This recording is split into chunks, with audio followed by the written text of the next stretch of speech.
সন্ধ্যা দর্শকরা, প্রথমে অনুরোধ, আপনারা যারা ভিডিওটি দেখছেন তারা অবশ্যই সাবস্ক্রাইব করবেন, যারা ইউটিউবে দেখছেন তারা সাবস্ক্রাইব করবেন, এবং যারা ফেসবুকে দেখছেন তারা অবশ্যই ভিডিওটি শেয়ার করবেন, কমেন্ট করবেন, লাইক করবেন। দর্শকরা, আমি যে বিষয়টা আজকে আনছি সেটা হলো যে আমার কয়েকদিন আগে, বেশি নয়, ধরুন 10-15 দিন আগে আমার একজনের সঙ্গে দেখা হলো। লোকটি একটি রাজনৈতিক দলের মোটামুটি একটা ভালো পদাধিকারী, আগে ওয়ার্ড কমিশনারও হয়েছিল। তো আমার সঙ্গে ছোটো ভাই বড়ো ভাই একটা সম্পর্ক। তো আমাকে বলল যে দাদা এবার তো ইলেকশন খেলবে। আমরা কীভাবে খেলবে, এবার তো গ্রাজুয়েট না হলে পুরো নির্বাচনে অংশগ্রহণ করা যাবে না, তো তুমি কীভাবে করবে? না দাদা, আমি তো মাস্টার ডিগ্রি। আমার জানা মতে এই নেতাটি খুব বেশি হলে ম্যাট্রিক পাস হতে পারে, এর বেশি নয়। সে বলছে মাস্টার ডিগ্রি কীভাবে? না, ডিস্টেন্সে মাস্টার ডিগ্রি নিয়েছে। আসলে পুরো নির্বাচনে আপনারা জানেন যে শিলচর পুর কর্পোরেশনের নির্বাচন হতে যাচ্ছে, সব কিছু প্রায় তৈরি। নির্বাচনের নির্ঘণ্ট ঘোষিত হয়ে যাবে, বেশি দিন নয়।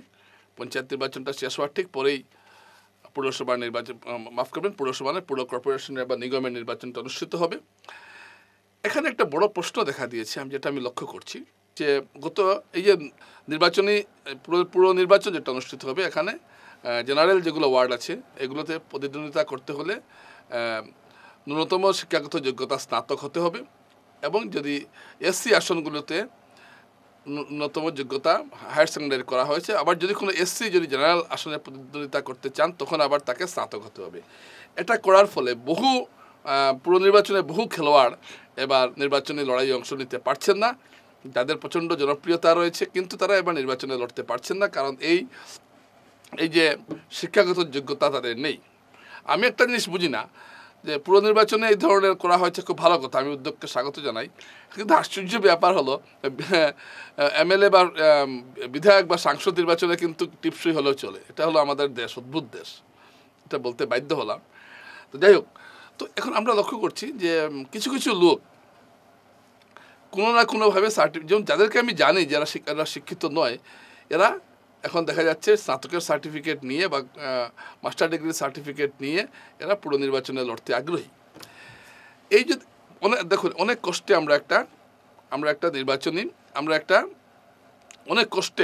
আমরা এবার এই নিগমটা পেয়েছি, এবং আমি ধন্যবাদ জানাই সংশ্লিষ্ট সবাইকে, বিধায়ক দীপায়ন চক্রবর্তী সহ, যে সবার প্রচেষ্টায় শিলচর পুরসভা কর্পোরেশনে উন্নীত হয়েছে, এবং প্রথমবার নিগম নির্বাচন অনুষ্ঠিত হতে চলেছে। যদি এখন দেখা যায় যে প্রার্থী অনেকে জালিয়াতি করে জাল সার্টিফিকেট দিয়ে যদি নির্বাচনে লড়েন এবং যদি তিনি জিতে ফেলেন, তাহলে প্রথমেই একটা অলক্ষ্যে লেগে গেল কিন্তু শিলচর পুর নিগমে। তো এটাকে যাতে আটকাতে হয়, এর জন্য আমি প্রধান রাজনৈতিক দলগুলোকে অনুরোধ করব যাতে আপনারা এমন কোনো লোককে প্রার্থী না করেন যিনি স্নাতক নন বা যিনি জাল সার্টিফিকেট দিলেন, এবং কীভাবে জাল সার্টিফিকেট ধরবেন, এবং সেটার জন্য যারা যোগ্য তাদের মতো কোনো মানুষের পরামর্শ নিন। এটা আমি বিজেপি, কংগ্রেস সহ সমস্ত দলের কাছে অনুরোধ রাখছি। কারণ একটা জালিয়াত লোক যদি আমাদের প্রতিনিধিত্ব করে, তবে সেটা অত্যন্ত দুঃখজনক ঘটনা হবে। এই যেমন ধরুন, কিন্তু এখানে একটা মন্তব্য, ফেসবুক পোস্ট আমি দেখেছিলাম একজন বিশিষ্ট শিক্ষাবিদ বুদ্ধদেব চৌধুরী, যিনি ওমেন্স কলেজের গার্জিয়ান গভর্নিং বডির সভাপতি। তো তিনি কিছু কথা বলেছেন। তিনি বলেছেন যে যদি ডিস্টেন্স এডুকেশনও যদি হয়, তাহলেও ধরুন ডিস্টেন্স এডুকেশন কেন্দ্রীয়ভাবে দেয় ইন্দিরা গান্ধী ওপেন ইউনিভার্সিটি বা ইগনু, এবং রাজ্যিকভাবে প্রত্যেকটি রাজ্যে আলাদা আলাদা ওপেন ইউনিভার্সিটি আছে। যেমন আমাদের আসামে আছে কৃষ্ণকান্ত হেনরিক ওপেন ইউনিভার্সিটি। এখন কৃষ্ণকান্ত হেনরিক ওপেন ইউনিভার্সিটির যদি ডিগ্রি কারো থাকে সেটা বৈধ হবে, কিন্তু অন্য রাজ্যের ওপেন ইউনিভার্সিটির ডিগ্রি এখানে এসে বৈধ হবে না।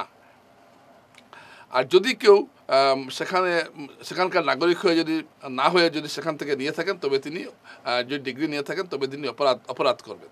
তো এখন তো ডিগ্রি সার্টিফিকেট যেখানে সেখানে পাওয়া যায়। আপনারা জানেন যে মামলাটা হয়েছিল, বা যে বিধায়ক করিমউদ্দিন বড়ভূঁইয়ার বিরুদ্ধে যে মামলাটা হয়েছিল, তো সেই ধরনের সেটা কথা আপনারা জানেন। কিন্তু আমার প্রশ্ন হচ্ছে যে এখন এছাড়া অন্য রাজ্য থেকে কেউ যদি এ রাজ্যে আসতে চান তাহলে তাকে মাইগ্রেশন সার্টিফিকেট নিয়ে আসতে হবে। তো এতগুলো হার্ডল পেরিয়ে কেউ জাল সার্টিফিকেট কেউ এতগুলো বাধা থাকার পরও কীভাবে এগুলো সার্টিফিকেট এসে যাচ্ছে। কিন্তু এটা ঘটনা যে এবার দেখবেন আপনারা এই নির্বাচনে বহু প্রার্থী আপনারা পাবেন যারা আপনি জানেন না স্নাতক নন, কিন্তু দেখবেন এরা স্নাতক হয়ে গেছেন। অনেক প্রার্থী পাবেন যারা আপনি জানেন না মাস্টার ডিগ্রি হয়ে গেছেন। তো এই যে হঠাৎ রাতারাতি যেভাবে স্নাতকের সংখ্যা বেড়ে গেল, এটা একটা উদ্বেগের বিষয়। এবং নিঃসন্দেহে একাংশ কোনো না কোনো জায়গা থেকে এরা সার্টিফিকেট সংগ্রহ করেছেন, এটা সত্য। এখন এই বিষয়টা ধরার জন্য যে খুব সতর্ক থাকতে হবে রাজনৈতিক দলগুলোকে। কারণ প্রথমে তো নমিনেশন পেপার, প্রথমে সবাই দলে আবেদন করবে।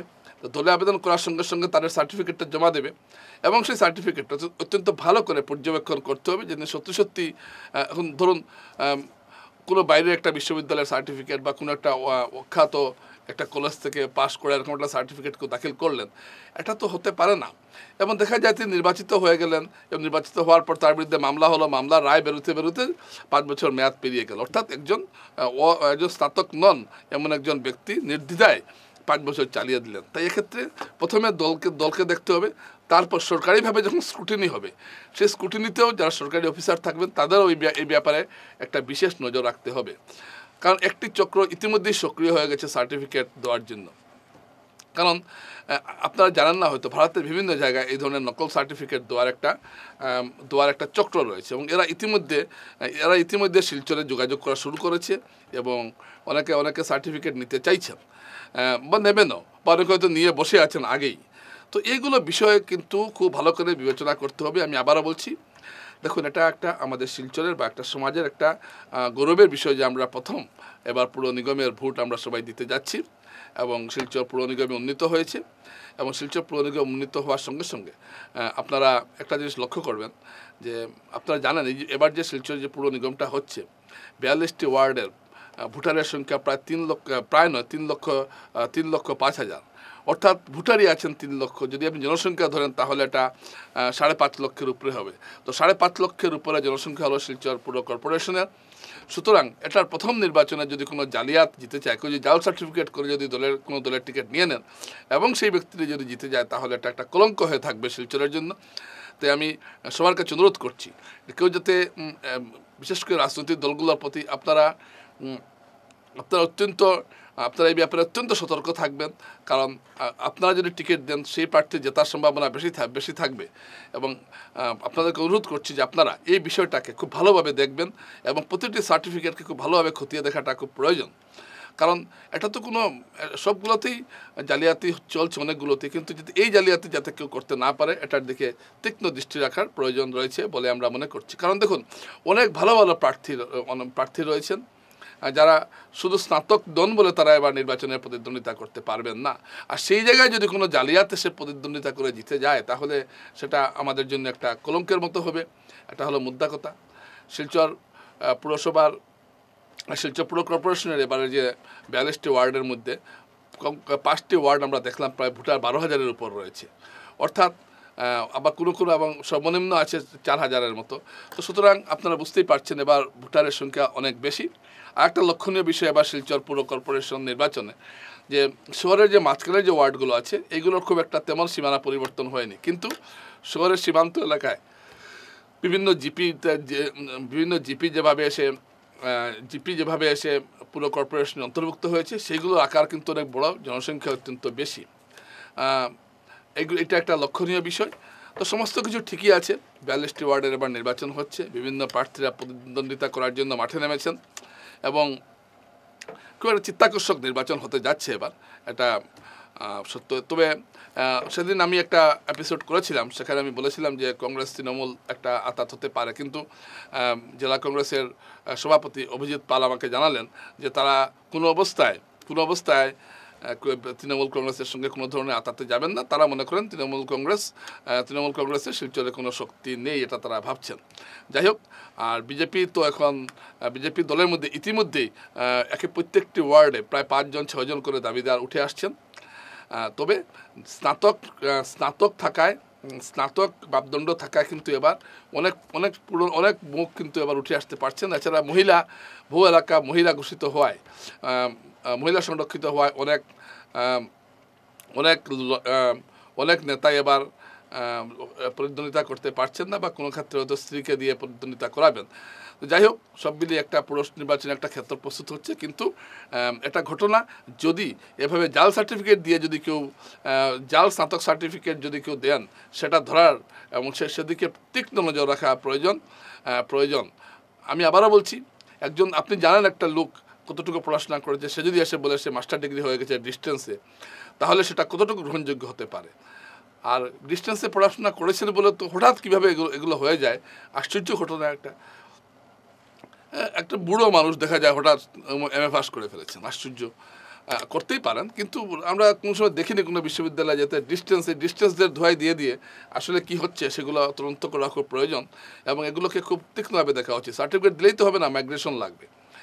এই নিয়মগুলো যাতে প্রতিটি রাজনৈতিক দল একটা বিশেষজ্ঞ কমিটি গঠন করুক, যাতে এই জাল সার্টিফিকেট দিয়ে যাতে কেউ মনোনয়নপত্র পেতে না পারেন কোনো দলের, এবং জেলা নির্বাচনী কার্যালয়কেও এই বিষয়ে খুব সতর্ক দৃষ্টি রাখতে হবে জাল সার্টিফিকেট দেখার ক্ষেত্রে। কারণ এই ধরনের ঘটনা কিন্তু এবার প্রচুর শিলচরে ঘটতে যাচ্ছে। এটা কিন্তু আমি অনেক অনুধাবন করেছি, এবং এই ব্যাপারে আমি সতর্ক করে দিতে চাই, এবং প্রত্যেকটি রাজনৈতিক দলকে এই ব্যাপারে তীক্ষ্ণ দৃষ্টি রাখতে হবে। নাহলে কিন্তু একটা প্রহসন হয়ে দাঁড়াবে এই পুর নিগমের নির্বাচনটা।